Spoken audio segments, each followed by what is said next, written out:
Convocation, all delegates were instructed to prepare and to deliver articles which should have a bearing on the conditions of the present day and which should be the means of helping humanity.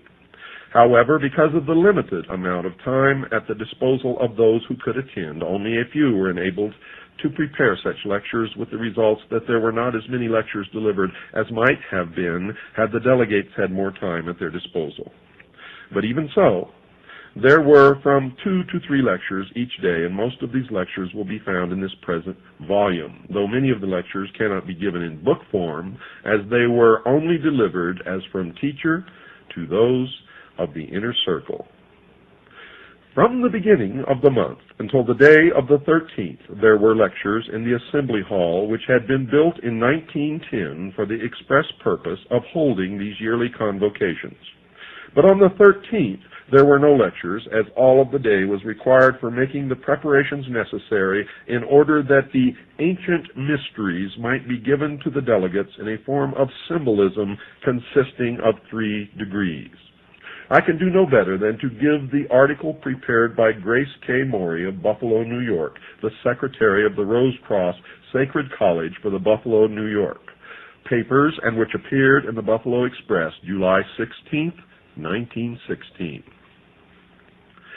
This is entitled, Ancient Mysteries of Egypt Given in an Initiation of 3 Degrees. Pay close attention, folks,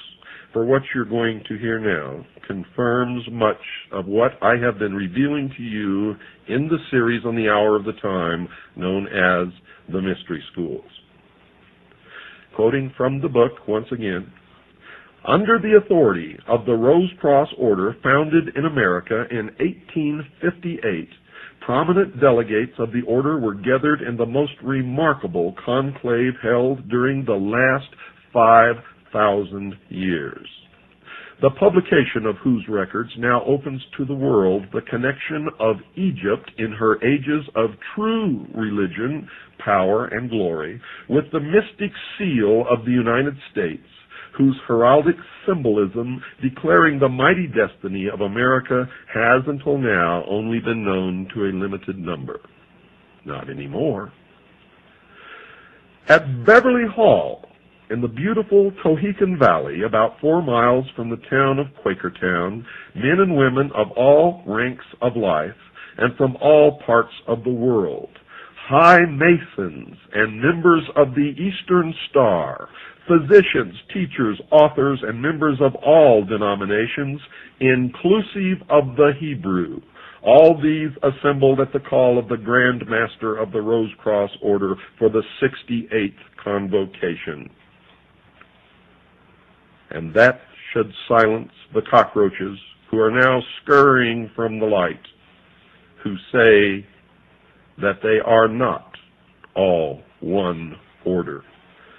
They are known as the Brotherhood, the Order, the Ancient Order of the Rose and Cross, the Fraternity of Freemasons, and, of course, those of you who have been listening know the rest. Reading again from the book, some years ago, R. Swinburne Clymer, author of The Philosophy of Fire, Ancient Mystic Oriental Masonry, the Rosicrucians, their teachings, Mysteries of Osiris, Soul Science and Immortality, and over 30 other works, bought a mountainous tract of land, and on this was built, quote, Beverly Hall, unquote, an assembly hall, press rooms and libraries and chemical laboratory, which surrounded by orchards, vineyards, and rose gardens, set in terraced lawns, presents with its collie kennels and poultry plants a splendid combination of the beautiful and the practical. To this has been added the mystic, for in a secluded and wooded tract of 50 acres of this land, an artificial lake was made from a mountain stream, a throne room erected, and other improvements made which would be needed for the initiation of neophytes in the Egyptian mysteries. The convocation was called to order on June 1st in the Assembly Hall, built over 5 years ago for that purpose, and the delivery of a series of lectures upon practical as well as mystical subjects began and continued until the close of the convocation.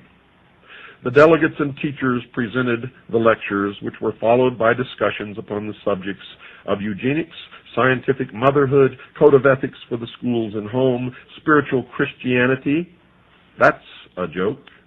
personal hygiene, diet and health, sin, authority and individuality, Jacob's ladder, initiation, reincarnation, soul development, the second coming of the Christ, and the mystic significance of the seal of the United States. In the time of Solomon, as in the time of the Egyptian priesthood, no ceremony was ever held unless the circle of Solomon, commonly called the sacred seal of Solomon, had been previously prepared. But since the fall of Egypt and of the Temple of Solomon, this seal has been practically unknown, except to a limited number of students of ancient religions and mysteries. Folks, the seal of Solomon is not the six-pointed star which is on the flag of Israel. It is not the seal of David or the Star of David. It is not the seal of Solomon, as you will soon discover. During the first week in June, in the grove, especially prepared for the dramatization of the ancient mysteries of Osiris, the seal of Solomon, often called the magic circle, was especially built, and on June 11th, the dedication of the magic circle took place in the presence of the delegates of the Rose Cross Order, some of whom were natives of Germany, England, and Russia. This was in accordance with the system as practiced by the ancient priests of Egypt and the Sanhedrin of the Temple of Solomon. On the night of June 13th, the first session of the class, including those of the order taking part in the initiation, assembled in the grove of Osiris, which was illuminated by electricity from a central powerhouse especially prepared for the purpose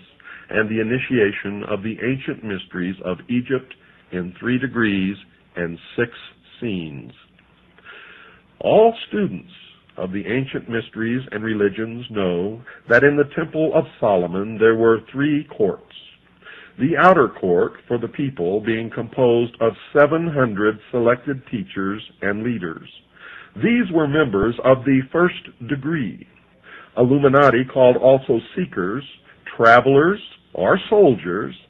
The middle court, or members of the second degree, were 70 in number and were supposed to be in the hall of meditation and acted as mediators between the people and the inner sanctuary.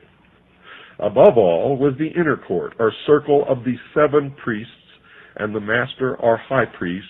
who were the teachers between God and man, mediators between the seen and the unseen. In the Egyptian mysteries, the first court was made up of the royal youth of Egypt, and such students from foreign countries as desired to enter the temple and priesthood, and these during probation were often known as, quote, soldiers of the priesthood, unquote, as it was their duty while undergoing the preliminary training and tests to guard the priesthood and its work even to the death. The second class, corresponding to a second degree, were those who had passed this test and who were in the hall of meditation and purification in preparation for the first vows and the dedication of the body, mind, soul, and spirit to God and the service of mankind. The third class, called the third degree, were those who had passed with credit the tests of the first degree, the purification of the second, as well as the various stages of development required of all students in the halls of meditation. In the royal third degree, which took place in the temple, the neophyte received the final instruction. After this came the final test in the beautiful ceremony of the death of the old life, the giving up of the body and its temptations, and the raising of the slain Osiris, our spiritual body, by his faithful spouse Isis, the soul, with the final illumination. On the 15th of June, the first section of the representatives left Beverly Hall for their respective homes, and the second section began to arrive for the preparatory lectures, and on the 19th of June, the ceremonies were repeated so that all might witness the initiation and take part in it so as to become members. So far as can be learned, either through travel or history, never before since the fall of Egypt and its priesthood and the fall of the Temple of Solomon has there ever been a grove